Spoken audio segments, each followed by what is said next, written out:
What happened? I have a lot of patience too. What happened between college and now that turned you into? Do you see it different? Yeah, for sure. I'm about to say it. Ain't no way you don't see it. I just started to take my life seriously. I don't know. One day I was just I was in my apartment. I woke up. I went to work and I came back and everybody was asleep still. Like I had went to work, came back. The house was dirty.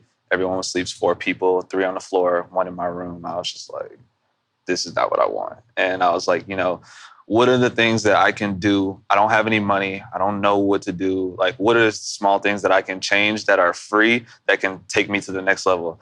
And I said, all right, cool. Average CEO reads 50, 60 books a year.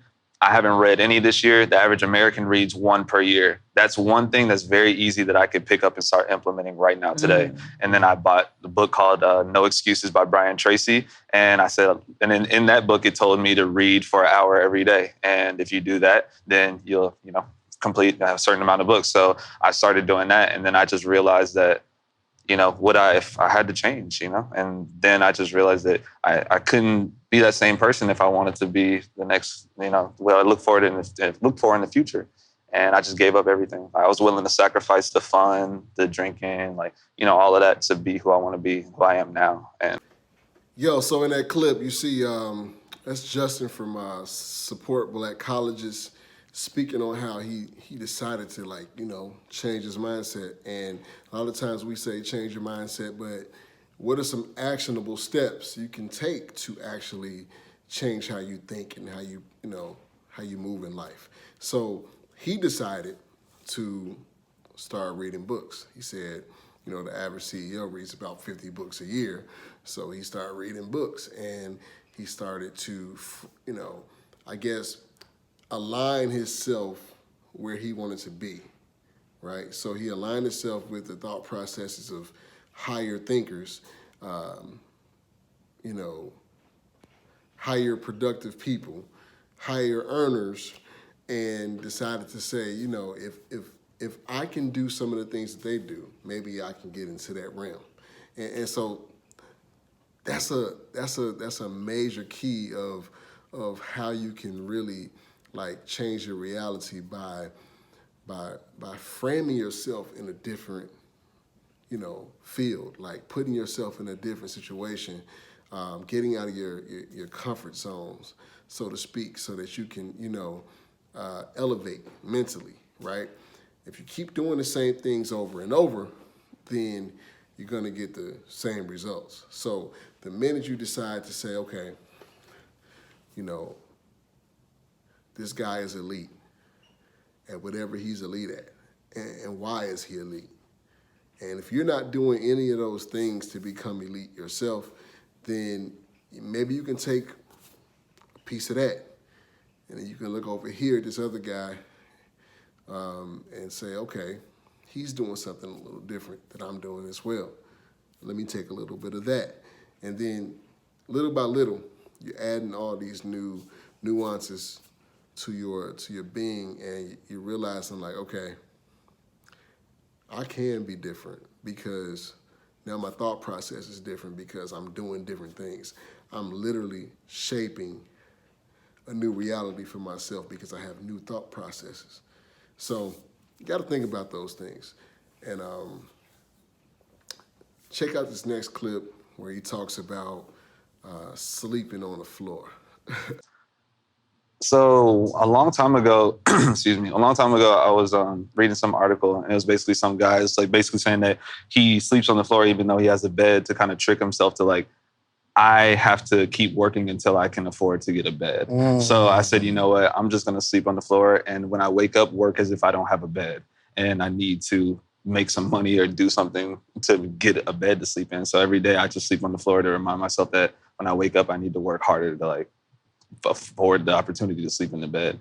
And I don't know. So I've just been doing that for a year or two now. Wow. Okay. So you're on the floor, you wake up. Pick up a book. On the floor. Yeah. Yeah, the books are right there. Yeah. Right there.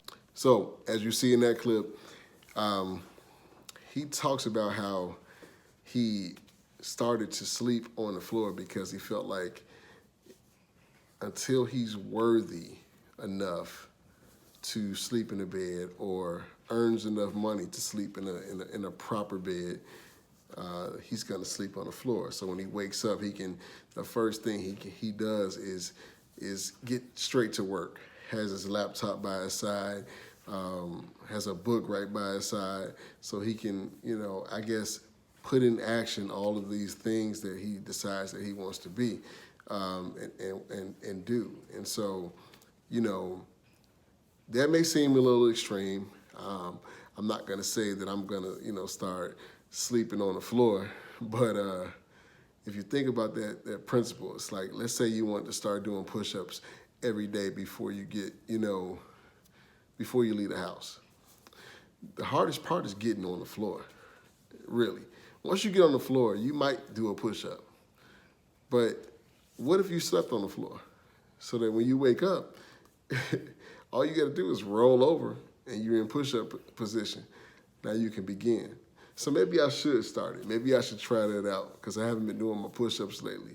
But these are, when you get out your comfort zone, man, like, your bed is your comfort zone. Think about it. It's like, it's where you actually literally, go to for comfort to end your day, right? Get a good night rest. But sometimes you gotta shift things. Look, it takes extreme measures sometimes to get extreme results. So if you need to do things like sleeping on the floor to really, break some of those barriers that you may have, maybe you need to sleep on the floor.